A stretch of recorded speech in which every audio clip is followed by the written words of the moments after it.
você que chegou aqui ao canal Reflexões da Pri.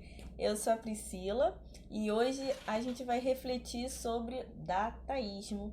Eu gosto muito desse tema. Nos meus dois primeiros vídeos aqui do canal eu cito dataísmo. E eu tava com muita vontade mesmo de gravar esse vídeo. Eu acho que não tem como refletir sobre a nossa sociedade, sobre o futuro que a gente está construindo, sem passar pela análise do dataísmo. E a primeira vez que eu li sobre esse termo foi no livro Homo Deus, é esse livro aqui, né? Eu espero que esteja dando para vocês verem. É um livro do Yuval Noah Harari. Ele é um professor de história israelense, ele é professor na Universidade Hebraica de Jerusalém e ele também é o autor do livro Sapiens. Eu recomendo os dois livros. Ele tem um terceiro livro, eu ainda não li, eu li o Sapiens e li o Homo Deus. E eu tenho muita vontade de ler também o 21 lições para o século XXI, que também é dele. Eu gostei muito do Sapiens também. O meu irmão gostou mais do Sapiens do que o Homo Deus. Eu, particularmente, gostei mais do Homo Deus. Talvez porque meu irmão goste mais da parte histórica, que ele faz um apanhado bacana. E eu, além de gostar de história, eu também me interesso muito sobre o pensar o futuro. Então, eu acabei, assim, gostando mais do Homo Deus, mas todos os dois são muito bons. Eu deixo aqui uma crítica que a minha irmã levantou, eu acho importante. É, Como ela é formada em história, inclusive também numa universidade lá em Israel, ela acha que o livro, principalmente o Sapiens, né, nesse caso, o livro do Harari ele tem que ser visto como um livro de um jornalista. Por quê? Porque o trabalho do historiador ele é muito pautado em documentos. E muitas das vezes você não tem exatamente um consenso dos historiadores sobre uma determinada situação, um determinado fenômeno social. Isso abre para debate conforme os documentos que se possuem para poder estudar.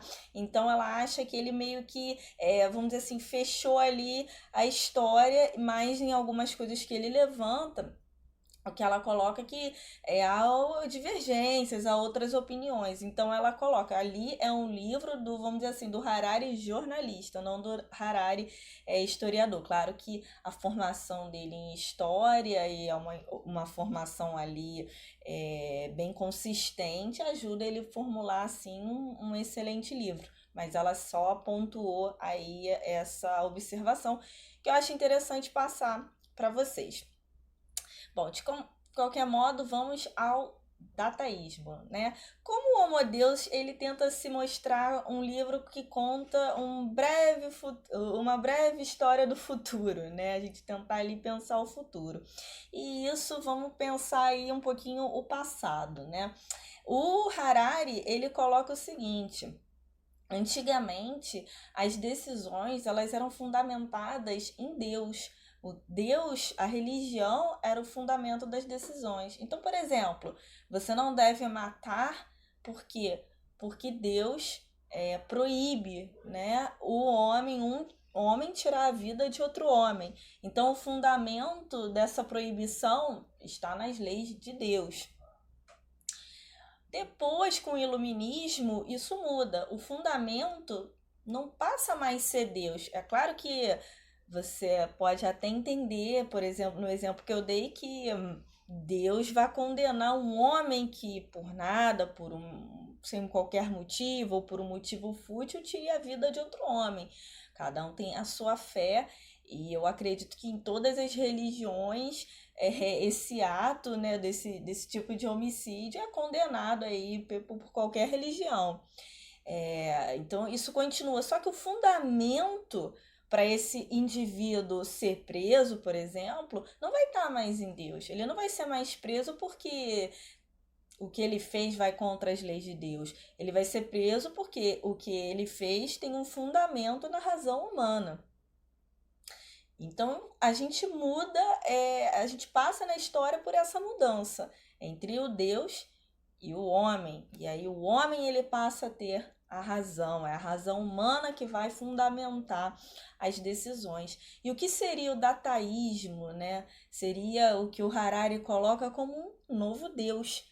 As decisões humanas agora, elas precisam ser pautadas em dados. Na realidade, não é mais o homem decidindo, e sim os dados decidindo. Os dados sabem o que vai ser melhor para a gente, para a humanidade, para o planeta, para o futuro.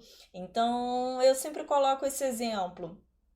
Eu gosto de pensar nesse exemplo, eu já conversei com meu irmão também sobre ele. Vamos dizer assim, todos os carros no futuro vão ser autônomos. Então, com a internet 5G aí permeando todo mundo, todos os carros vão ser conectados entre eles. Então, eu vou ter um carro aqui no meu bairro, no Rio de Janeiro, ele tem uma conexão com um carro, de repente, lá na Austrália, perdão. Eles estão todos conectados entre si. E o homem entrar para dirigir, para assumir um carro desses, né, não vai ser mais bom. Por quê? Porque como um carro é conectado com o outro, como todos eles têm essa integração de todos os dados sendo ali produzidos por todos eles, um sabendo o que o outro vai fazer de uma forma muito rápida, o homem dirigir passa a ser algo perigoso, porque em todos eles interconectados vai ser muito mais saudável ao trânsito. O trânsito vai ser, por exemplo, mais rápido, mais seguro, vai minimizar os acidentes, vai se perceber as vias que estão melhores, que estão piores. E aí o homem, ele passa a sair dessa jogada. Então a gente pensa assim, de repente, no futuro, a gente vai ter um ambiente em que o homem vai poder dirigir um carro. Eu dou aquele exemplo, imagina, né? A gente não anda mais de charrete no meio da rua, mas de repente, se você tem vontade de andar numa charrete, tem ali um local apropriado para isso. Você vai numa cidadezinha ou num bairro e existe ali aquela charretinha para você alugar, ter uma areazinha ali fechada para que você possa andar de charrete, ter essa experiência. E de repente dirigir um carro no futuro vai ser algo assim. A gente vai ter ali um autódromo para que a gente possa ter o prazer de conduzir uma máquina, porque o homem vai ter que sair fora disso. Eu, particularmente, acho que eu não vejo isso. Eu tenho essa sensação. O meu irmão, ele acha que a gente vê isso sim. Eu, sei lá, eu acho que não. Mas tudo indica que o futuro pode ser esse. Então ali a gente tem uma prática do dataísmo. Sai o homem, entra a máquina, entra os dados, entra a conexão ali entre, no caso desse meu exemplo, entre os veículos. Isso seria aí um exemplo do dataísmo, né? É, Outro aspecto que eu gostei muito nesse estudo do dataísmo são as reflexões de um outro autor, ele que é um filósofo, que é o Ben-Chul Han, né? Ele é um autor sul-coreano, ele é professor de filosofia e estudos culturais na Universitat de Kunst em Berlim, não sei se eu falei corretamente, e ele aponta algumas questões interessantes também sobre o dataísmo. Talvez ele vá acrescentar alguma coisa no sentido da política, e que aí eu também achei muito interessante no livro dele. Para entender melhor o dataísmo, eu acho que o Harari ele coloca ali, esmiuça melhor. Mas na questão da política, eu acho que o Ben Chuan ele traz aí algo mais, também mais interessante. Vamos lá, eu aqui sempre com meu roteirinho para não me perder aí nas minhas ideias, né?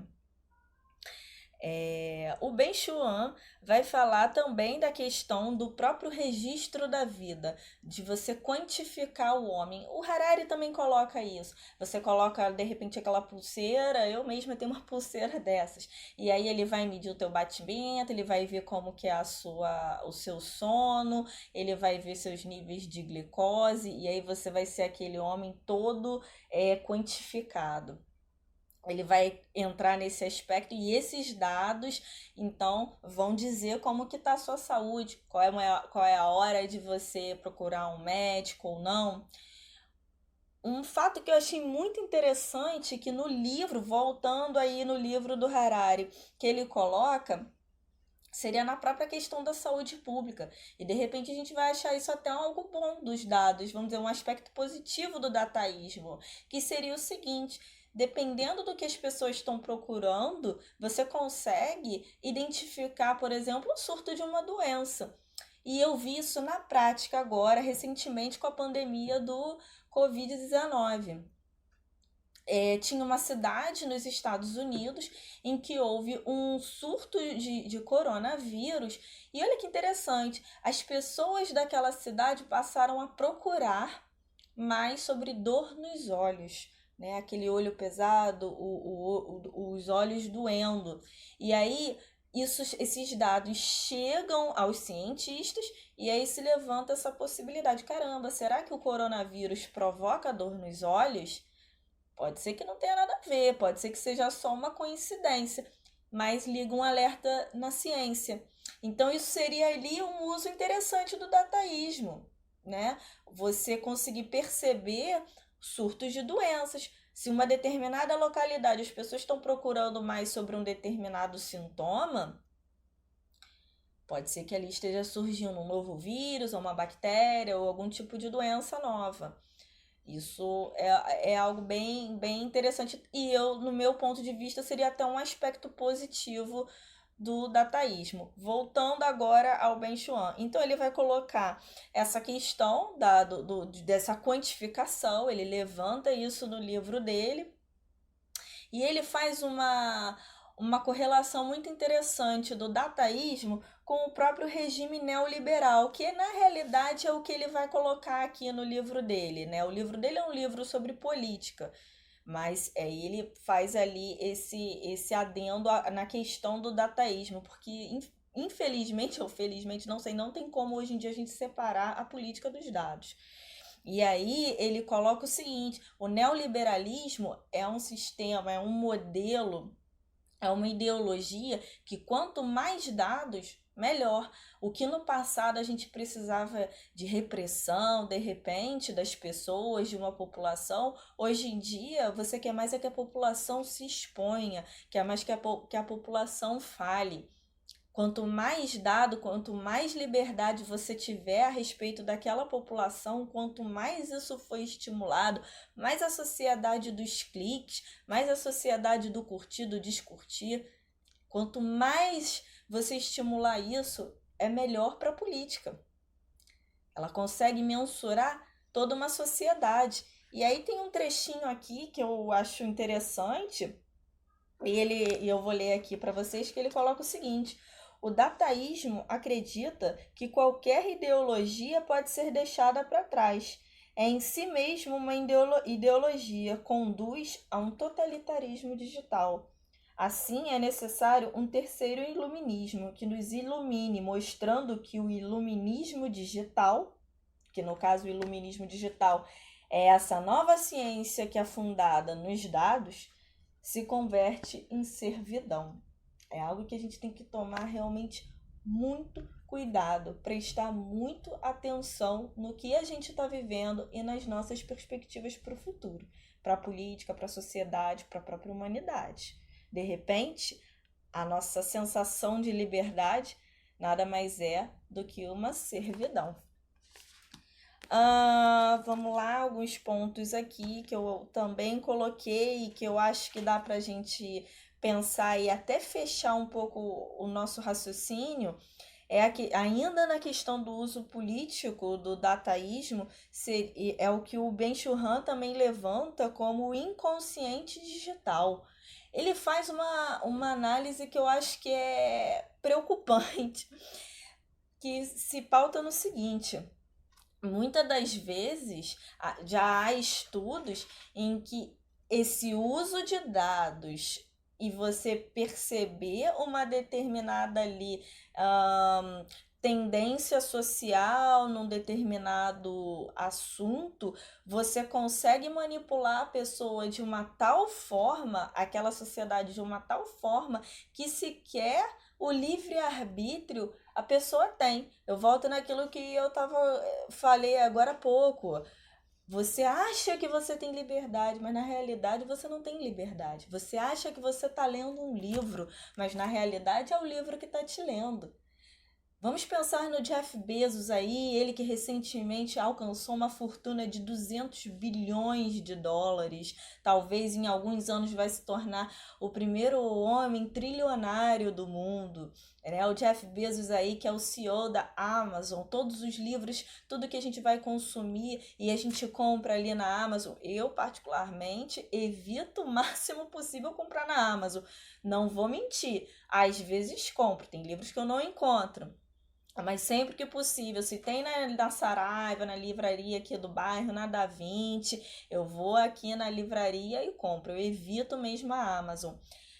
Vamos pensar, todos os livros que a gente está comprando, o Jeff Bezos sabe quais são. Vamos dizer que as pessoas estejam se interessando mais por movimentos revolucionários, por algum tipo de crítica ao modelo social que a gente está adotando, crítica ao próprio modelo neoliberal, que eu faço várias. Quero também fazer aqui um vídeo e vou fazer sobre o neoliberalismo, e aí eu vou chamar meu marido para conversar com a gente, ele que tem aí também uma leitura mais consistente sobre o movimento neoliberal e pode contribuir aqui com a nossa reflexão. O Jeff Bezos sabe tudo que a gente está lendo. E será que por isso não tem como até se antever determinados movimentos que a própria população vai fazer?